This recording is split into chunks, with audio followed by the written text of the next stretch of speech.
I was very disappointed that the interview you gave on Sunday wasn't uploaded to YouTube. So because of that, I'd like you to fill in folks what you said that they need to hear. Well, he asked me what I thought about Andrew McCabe, and I'm afraid I went off for a couple minutes like an atomic bomb. And poor Lionel said, it blew his mind. So it's possible he'll never post it because I said then what I'm about to say now, but I'm going to say it a little bit nicer now because I know I have a little more time. So here's what I said. What do I think of Andrew McCabe? That treasonous person should be immediately locked up, not be fired. And the reason is, and then I started to give the reasons, and those reasons are as follows. Andrew McCabe led, first off, he was a witness in the Mueller investigation. He was the person who was involved in the Clinton email scandal that exonerated her. He was the one who helped rewrite Comey's exoneration. He was the one in charge of Peter Strzok and Lisa Page, who had 50,000 text messages under his nose and didn't stop it. That alone is a security violation. They should both be fired for it. They weren't. They were simply moved to a new office. So McCabe was also in charge of connecting with the Department of Justice National Security Division, and all three of those people are gone. They all quit. They jumped ship. James Baker jumped ship from underneath McCabe's control. He was the chief counsel for the FBI. James Rubicki jumped ship. Comey got fired. I mean, everyone who was working with McCabe is corrupt, first off. And so he had his fingers in everything. So when we talk about the George Papadopoulos counterintelligence investigation of Trump that turned into the Trump operation, that turned into the secret society, that turned into the Mueller investigation, or the operation to impeach, then the Mueller investigation, this still continues from July 2016. How about the 4 different Clinton Foundation investigations? Who was in charge of those? Oh, that would be, that's right, Andrew McCabe.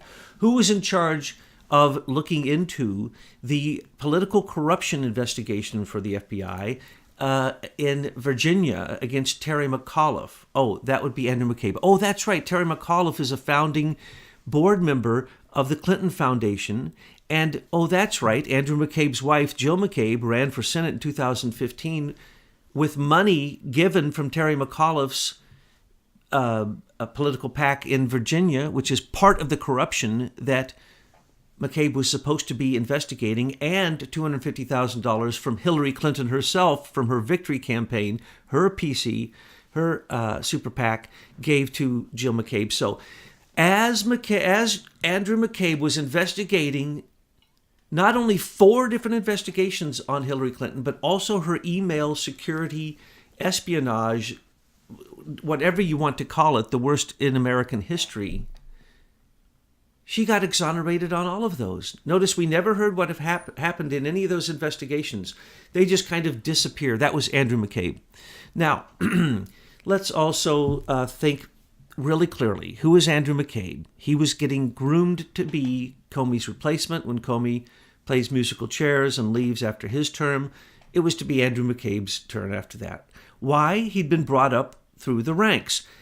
He wasn't there when Rosenstein, Mueller, and Comey started their cabal, but he joined them pretty quickly thereafter, and for certainly the last 15 years or so, he's been running cover for them. He was, in fact, the person at the FBI in charge of the Russian investigation into Uranium One. Oh, that's right. Uranium One is connected to Hillary Clinton. $145 million we know was paid directly to her. No investigation.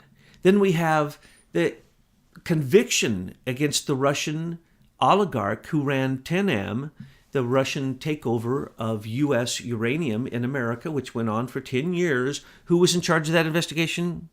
Oh, that's right, Andrew McCabe. Oh, how about the investigation into him as a leaker, which through the sex texts, which they thought they cleaned up pretty good, it clearly shows that they were working for Andy. That would be Strzok and Page. The lovers were working for Andy under his nose, and they were admitting that they leaked. And they were even responding to how quickly their leaks get out and whether they should do it the normal way. And did you tell Andy? And, well, let's meet in Andy's office. And Andy. Okay? That's Andrew McCabe. Andrew McCabe was second in charge. He knew everything that was going on. He knew the 28 treasonous crimes of Comey. So when we go on and on about Comey, add that to McCabe. He was complicit in all of that.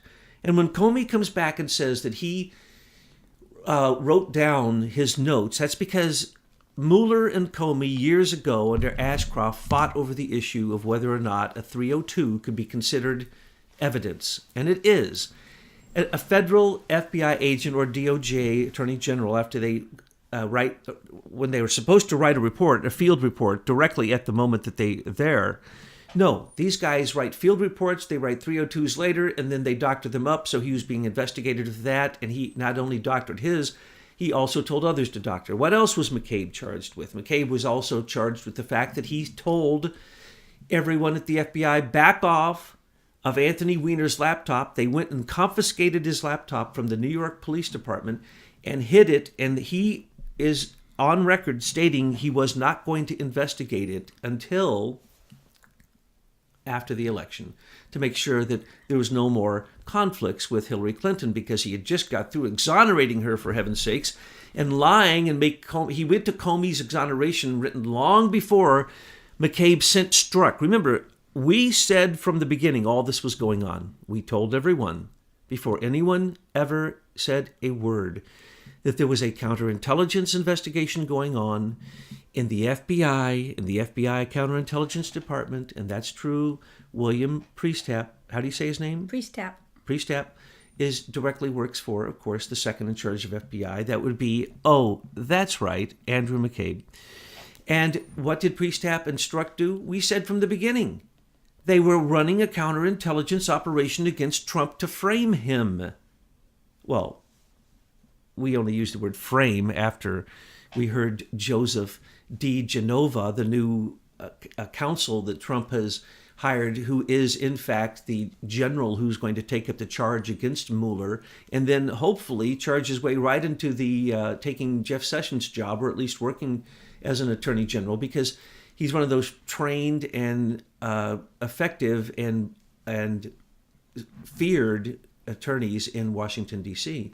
So Trump made a very big move that way. We'll talk about that in a minute. Probably Trump will, no doubt, DeGenova will simply tell Mueller, Trump's not talking to you. As a matter of fact, we're going to sue you, just like Manafort. Paul Manafort is suing Mueller because he has no foundation. We could go into that in a minute. Let's go back to McCabe, because I'm not done saying, that's right.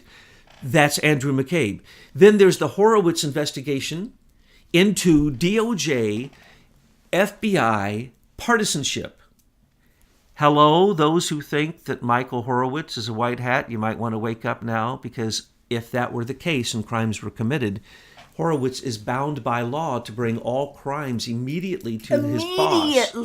Immediately. None of the funny play that the DOJ and FBI entrap people with, and all those stings and all the manipulation of the witnesses and trying to get someone to... No, wrong. The Inspector General is there to find crimes.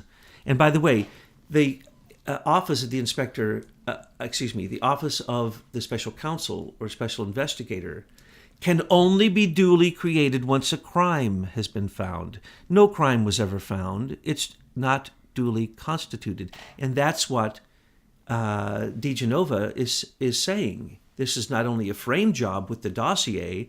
Remember, who was in charge of the dossier? That would be Bruce Orr, who was part of the small group. The small group was in the Department of Justice, National Security Department, where the three top people have now quit after the dossier scam came to light. They ran out. James Baker, the lawyer for the FBI, he ran out. And, the chief counsels, they always run out because they can always say, client attorney privilege. They usually get out of this stuff. But we said from the beginning that Comey's bunk buddies, which was McCabe and his gang, including Priestap, Strzok, and now we know Page and the whole rest of the gang, What were they really doing? Oh, that was McCabe running a counterterrorism attack during the election. And that's what the Papadopoulos attack was. But there was other attacks going on, as you can find in the 28 treasonous acts of Comey, where he used Carter Page, who was previously a Russian, a spy for he was an asset for the FBI, used as a spy against the Russians. Carter Page he wasn't even on the Trump team. And then he used Felix Sater, his number one guy, who is a Russian, but he's an American now, who he uses, and he used again and again. Then there's Franklin Foer, and then there was Sergei Milyan Pachenko. Pachenko. No, that's not his name. Sergei Milyan. I forget his last name, but he doesn't use his last name. Anyway, the point is, it was Comey doing that. But hey, slow down. McCabe was there the whole way. He's a cheerleader, man. He was in on it. Comey named him as his inner group repeatedly. He named McCabe as being part of the conspiracy that went in and, for instance, reported a one-page executive summary on the dossier to Trump. Completely all lies, but in the one page it said the dossier was salacious and unverified. But McCabe said that the FISA warrants, both for Papadopoulos, for what we call the Carter Page dossier, Title 1, FISA 702 Title 1 warrant on Carter Page, McCabe himself said, without that we wouldn't have got one. Well, remember what that was, folks. That wasn't the one they were using before, the George Papadopoulos connection to Russia, which was the counterintelligence that really started with John Brennan. That's the reason Brennan's out there saying insane things, threatening the president. That's the reason Samantha Power, who unmasked almost as much as anybody, well, maybe equal to Lisa Monaco, who it's now coming out that she, as Obama's Homeland Security advisor, unmasked all these people. Because why? It was a conspiracy. But I like the legal word framing. It was a frame-up. Both the Carter Page Russian dossier, frame-up. That was Comey's. The George Papadopoulos, that was really ran by McCabe. It was started with the CIA, then it went to the FBI counterintelligence, and it was really headed by Bill Priestap. And we said from the beginning, Betsy, that the second in charge of the FBI counterintelligence department will take the fall. That was Peter Strzok. That's it? No. I'm just kidding. You must be kidding. I'm only getting warmed up. Oh, I know people on the other side of listening to this will understand. Andrew McCabe? Andrew McCabe was there in training when Mueller took the yellow cake uranium enriched in America from our own mines through the new enrichment plant in Eunice, Mexico, to prove to Putin that when he comes over here and uses our new taxpayer paid for uranium enrichment plant to make him uranium, to make him money, was good enough for him. That was Mueller, who personally delivered it for Hillary Clinton, for CFIUS, and it was who? Andrew McCabe, who hid it from then on for 10 years and brought finally Vadim, what's his name? Mikarin, and the 10 female Russian spies, probably all named Natasha, or at least Natalie, or something, But one of them, before even being really interrogated, proudly admitted to the world, and when she got home, admitted to the world, that she had a direct connection to Hillary Clinton. In other words, she had Hillary Clinton's password, which was probably my password, just like John Podesta's password was password. Okay, so where do these senior executive service employees fit in all of this? Or is that something you don't want to talk about today? Andrew McCabe is a senior executive service member. That's the reason we're shining the spotlight on the shadow government. We've already revealed the SES, and tonight I think we're going to discuss this with Michael McKibben from Leader Technologies and the astounding discoveries that you and your team have now brought forward and put upon Truth News Headlines, which is bigger than any dump of anybody, WikiLeaks or whatever you want. Yeah. And it just so happens it's in time. It was a response to you and Americans for Innovation. Yeah. Creating a searchable database called the Plum Book, because the Plum Book was in a bunch of pieces, so you couldn't look up who the 10,000 members of the SES were. They're the criminal shadow government. When they say deep state, this is the deep state. There's deep state elite. This is the deep state bureaucracy. These are the corporate scum parasite who have been placed there under the claims in 1978 when they rewrote the Civil Service Reform Act. What happened was they privatized a secret column, and that on their symbol, which is a keystone, is a column. That column is the fifth column. That is the enemy within. It says it right in their symbol. They have a flag. They have training that is like unto the FBI and CIA indoctrination training. It's right there in Virginia. Yeah, they have their own training center. They have their own union. Yeah. They get paid starting at the highest paying level in the government, what is called the general schedule from GS1 through 15. They come in at above 15. Their starting pay generally after general benefits is the pay of the vice president. And then it goes up into millions, and no one knows what they get paid because they hide it. And every year they get a raise. And it's almost impossible to fire them. They're like bottom scummers, right? They are appointees. Bottom feeders. Yes. Some arise out of the ranks. Now, when we say SES, the Senior Executive Service, remember, there's also the Senior Intelligence Service, which actually is in the NSA, which we just found documents. Well, let us say many people wish to join the efforts of the Conclave and of Aim for Truth and Betsy and her team. So many people are sharing things with us and showing us things. So we now have some of the biggest dumps that you've ever seen in your life of FOIA information that is completely government documents demonstrating that this organization exists, what they do, how they came into existence, the way that no rules apply to them, the way that some of them make millions of dollars a year because they get presidential awards or presidential recognition, which actually has then specifically tied to them through their yearly performance review, which always gives them a raise and never fires anybody. The only time anybody was fired, this was started in 1978, and it was basically a corporatization. It was a corporate attack on the U.S. government to put in place bureaucrats who would basically maintain the status quo with the uniparty system, following whatever the lobbyists are willing to pay for, because these people are trained in their paramilitary training in Virginia. They are trained to work with corporations. Their first training is how they need to have government agencies interact with corporations. This is a corporate imperialistic takeover of the American Republic. You know, I think it's even more than that, because when I was reading over the materials, I felt it's like a cult. It is a cult. They have their own flag, their own ceremonies.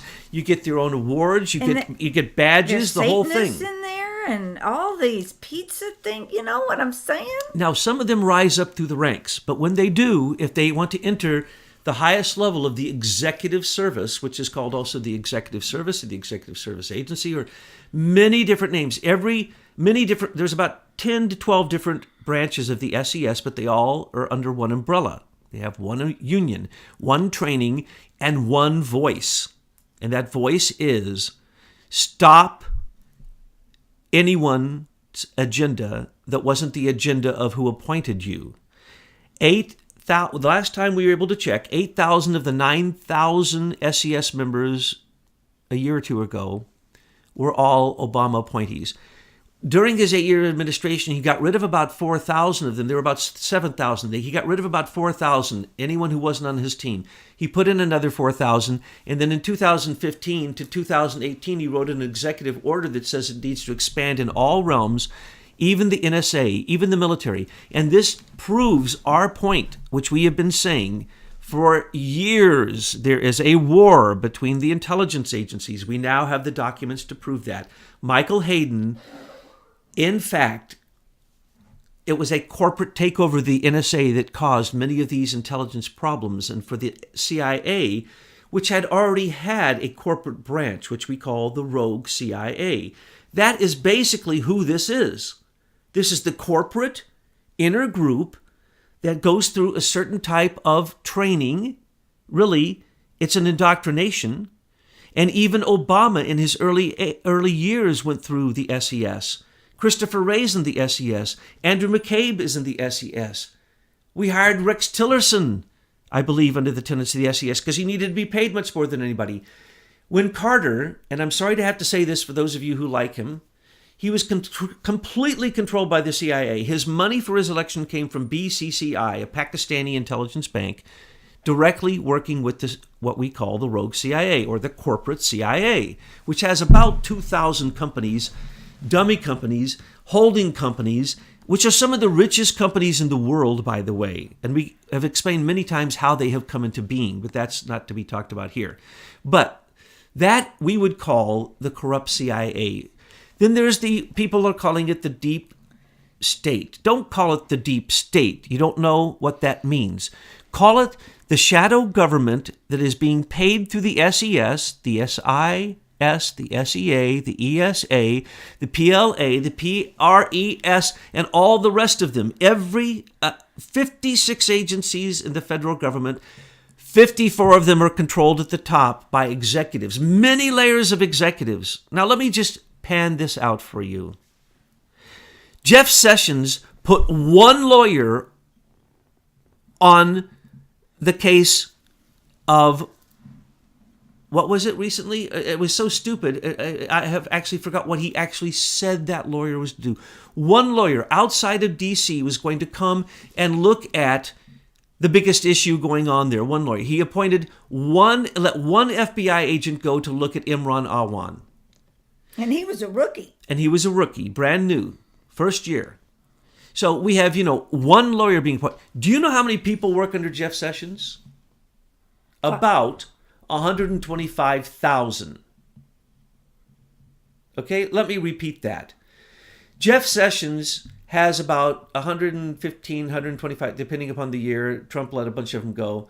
He's got over 100,000 people, and he puts one lawyer on it? Well, that's probably because whoever's managing him from the SES or whatever they're called at the State Department, the Department of Justice, told him, stand down. And as a conclave member said to me when I made the joke, not the joke, I said, he had to answer to his SES handlers. And he said, you mean his many layers of SES handlers? Layers. We must extract this out of our system. It runs outside of the Constitution, the rule of law. It's there to thwart the will of the people, if not outright overthrow the government of the United States. So I ain't done with Andrew McCabe. Horowitz was supposed to be checking partisanship between the DOJ and FBI, and you're telling me that those text messages alone, and by the way, Horowitz had 100, what did he have? He had 10,000 of the 50,000 before they were redacted. Do you realize that they removed all the sex talk, anything related to their personal lives, though it was on an FBI paid for phone, and it was planning and conspire. It was planning to overthrow an election and conspiring to overthrow a president, and yet we don't get to see the personal remarks. Not even the congressmen get to see the attachments or the redacted. And specifically, the DOJ said, we have redacted all names of SES members. They actually said that. Yes, they did. Yes. I think it was Bob Smith, who was probably an SES member at DOJ, wrote instead of Rod Rosenstein, the response to Congress saying what those 372 text messages that they were allowed to give out, by the way, that got lost, and all the ones during the time when they were conspiring in the secret society, the operation to impeach Trump, when they were stealing President-elect Trump's entire records from the time of the transition that was stolen by Andrew Weissman working for Mueller underneath who? The direction of the Department of Justice. Underneath who? Mr. Magoo. And who was there? Who was there during the interview with Flynn and the interview with Huma Abedin, Cheryl Mills, Hillary Clinton, that was Strzok? And what did Strzok tell them that his boss, Andrew McCabe, told him to do? destroy the computers and smash the Blackberries. Did I get it right this time? Yeah. The Blackberries. Destroy evidence. We have that. That's a fact. Who was it that rewrote Comey's exoneration of Hillary before Andrew McCabe ordered Strzok to go interview her, write field notes, come back, write 302s, and then change those 302s so that they would agree with the exoneration changes in Comey's speech exonerating Hillary, which got Loretta Lynch off of making a judgment about one of the biggest criminal activities in American history that she deemed the matter. Not even a security breach, not an espionage breach, not pay for play, which is what it was. And by the way, I always say, and I never finish, how was it they had it? Anyone who paid for weapons through the State Department while Hillary Clinton was there, donated to her, and then got their weapons, and then got access to her computer so that they would know where she was, what she was doing, where her agents were, so that they could kill Ambassador Stevens in Benghazi because she gave out the location on her server. She gave out locations on her BlackBerry, top secret information about agents in foreign countries in that country on her BlackBerry. While she was there, she killed people and we're doing nothing about it. She should be put in Gitmo. I just realized that. We can get her for the deaths because we now have, and we know that it's been collected by the NSA, and we know people who have it, and we have the emails coming out, the 33,000 emails, which we've already seen some of them, which already show her complicit with basically telling Stevens where to be, giving out his location, Ambassador Stevens in Benghazi, and basically giving no support whatsoever, and then telling the enemy where he was. We know this to be a fact, and then we know that she was paid $100,000 for taking those Stinger missiles over to Syria through Israel and Lebanon. This is all documented. So when all of this comes out and the spotlight is shown, we're going to see why that can happen, because 8 of the 9,000 people in control of our government as status quo bureaucrats who are being paid more money than anybody else in the civil service because the corporations came in and said executives were better than civil servants who rise up through knowing their job. And by the way, these executives, they rotate between the 54 agencies they're in control in. And this also looks exactly like what happens with the judges that have rotated in and out of the federal courts in relationship to the dossier, the FISA requests, Contreras being a friend of Strzok, Judge Leon being a friend of Podesta. These are just rotations from the top of fixed courts, fixed administrative councils, fixed administrative procedures, and people who are running as a buffer and as interference for the person who put them in place, and that would be Field Marshal General Barry Soetoro. Yeah, right. No, I wanted to say, you see, these SES employees, they don't have to have the skills. What they are there for is their loyalty to Obama. In fact, not only do they not have to have the skills, they don't even have to complete a background check the way everybody else does. We pointed out the things that they don't have to answer. They don't have to tell you who you've been associating with, where you were born, your citizenship.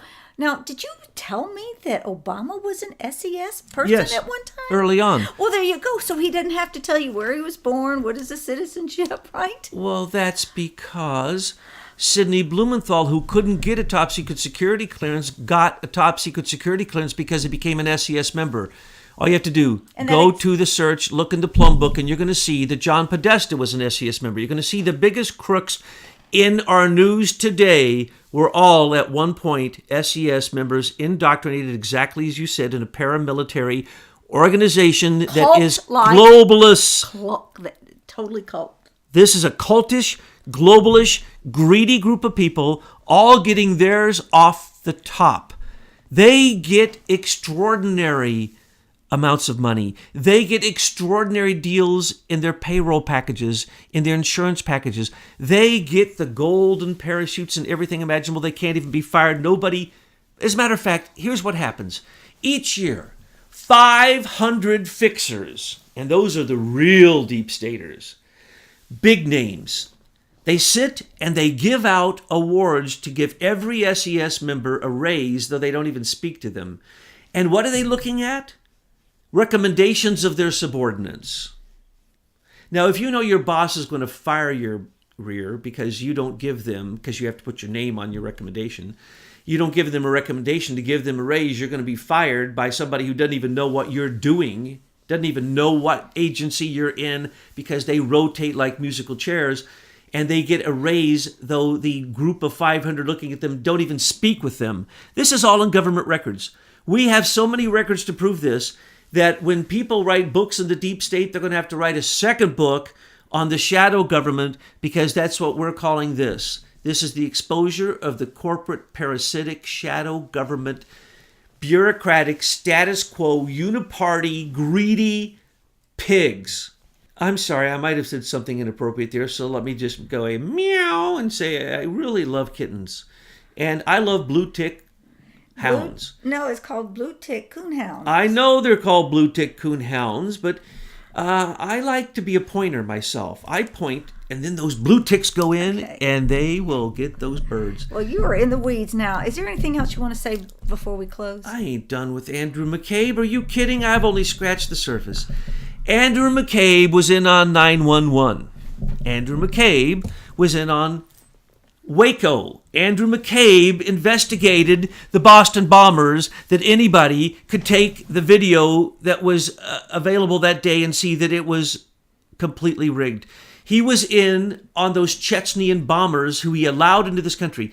He was in on allowing MS-13 members out of jail personally. He personally went to the jail to personally, and we have pictures of it, escort MS-13 members with rags over their heads so we wouldn't see their faces out of jail. 3 days later, Seth Rich was murdered by MS-13 members. And then I just was told today, and this shocked me, but I'm told every day stuff that just blows my mind. 3 MSM members, and it looks like the very one which has been named as the person, got into a gunfight with the FBI a few blocks away from where Seth Rich was murdered, the night that he was murdered, and they were all 3 killed by FBI. And then, as we all know, the FBI cruiser near there, just a few blocks from Seth Rich's murder, had its trunk opened, and the impervious, cache of guns in the back that can't be removed from the vehicle was completely removed, including the iron box that held them. And just so happens that a whole bunch of FBI weapons were just disappeared that night. At the same time, the MS-13 members were killed. And we have people who have said they have seen the film from the neighbor, from the store across the street that saw Seth Rich murdered by 3 MS-13 members. And so we have all this, and the FBI has Seth's laptop. And now there is a movement and people doing FOIAs and actually a legal action against the Washington, D.C. Police Department. And don't get me started about the woman who was in charge of the investigation of the doctors. Don't even get me started on that. But let's just say that they're trying to get that laptop. And if they they want to know where it is and why the FBI says they never took it. Well, when that's found, you're going to know the truth. But Kim.com is also coming out against SES and against Highlands Forum and other such things, because, folks, the spotlight is being shown upon these people. So anytime you want to see some big fancy pants who has a straight government job, put their name in the Plum Book search, and you'll find out they're being paid exorbitant amounts of money, and they're SES, and they're part of the overthrow of our republic. And the only way they can get out, President Trump, please, this is what you need to do. And you very rarely state it like that. You always suggest. Only once, and it's this issue. I've suggested many things. You simply you can't fire them. You need to let it dissolve from the top by not funding it. You need to simply have a lawyer look at the fact that in 1978, that law is illegal. It allowed for the corporate takeover of the civil service of America by people who don't even have to answer the question whether they're an alien or not. Many of these people are aliens. They have dual citizenships. And here's the other thing I'm going to tell you respectfully, Mr. President. We are soon, we now have already out enough evidence to put SES out of business in all of its branches. But we have requested that you continue Michael Flynn's demand that the corporate takeover of our intelligence community end. All corporate intelligence needs to end. Michael Flynn is right. Bring him back. Put him in a key position. Put Joseph DiGenova as the new Attorney General once he closes down the Mueller investigation. We would recommend that. We know that you're probably going to audit the Fed and other such things. But what is absolutely crucial is that SES must be defunded by looking at the fact that the law in 1978 that Jimmy Carter and the CIA wrote is illegal. Because of the following. It allowed foreign lobbyists to take over government bureaucratic positions. And we're going to show you that in some new things we're going to reveal, which is Serco. Serco is the British government. And they own our information systems like the tentacles of an octopus wrapping around its prey, sucking its blood out. These parasites are at a corporate level, so you need to ask the question, well, then who is driving the SES? That would be Serco. That would be the corporate, what we'd call, basically the military contractors who don't do bids, like Lockheed Martin and Boeing and Raytheon and so on and so forth. It's easy. We've written it. If you want to know who it is, we've named them in who is the military-industrial complex. We name these things. We don't talk conspiracies. Who's the deep state? Nobody knows, but I'll tell you what, we know who the shadow government is, and we know Andrew McCabe's part of it, and we know that unfortunately, if Michael Horowitz named Andrew McCabe as a leaker on all anyone will say is about the Clinton Foundation, we assume it's the APCO worldwide connection to Jonathan Weiner.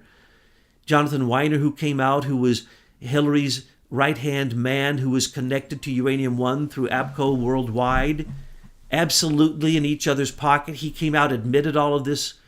It's all coming out. That's the three reasons the three heads of the Department of Justice National Security Division all beat feet. They all jump ship. That it's revealing, and Horowitz is not going to do much because he would have already revealed that Comey, that Brennan, that Clapper were all leakers. It was absolutely institutionalized, the leaking. And to say he's only going after one person, and that is the person that they're now going to make the sad person who doesn't get his retirement, believe me, he got paid a lot of money under the table for Uranium One. That much I'll lay a nickel on, and I can name exactly where they can look to find it. That doesn't take any intelligence whatsoever. Andrew McCabe, we do not have to worry about him. Let me tell you, just like we don't have to worry about Comey, because when he's not the director making $145,000 a year, he's making $10 to $100 million a year, just like Mueller's doing, just like Andrew Weissman is doing right now. Remember, the Office of Special Counsel or Special Investigator, because they are all SES members, get to spend $100 million a year without even asking. They can get more if they ask for each of their special counsel investigations per year. $100 million. When the fake SES laws took over the civil service in 78, the laws, which then became regulations for the Office of Special Investigator or Special Counsel, were twisted up by Janet Reno so they could do anything. They don't have to answer to anybody. So in 2016, a law was passed to say, yes, inspector generals can look at every single special investigator investigation. But Sally Yates, who was right there along with those same people who knew all about the dossier, she was up to her eyeballs in all of that. She stood up against Trump, got fired. Andrew Weissman said, go for it, Sally Yates, just like Samantha Power said, go for John Brennan 2 days ago. Yeah, why? Because they know they're going to go down permanently. This is the end of them. Trump, following the rule of law, ends the corporate parasitic takeover through the SES and all of its branches. So Andrew McCabe is the lowest scum on the face of the earth. If you get me started, I'm going to show you how he's connected to Susan Rice and everybody else and the death of 4.5 million Sudanese and on and on and on. But the point is, don't feel sorry for him 1 second. This is the spotlight on the shadow government. It's coming to an end slowly, but Trump is doing all the right things. So we salute you, Mr. President.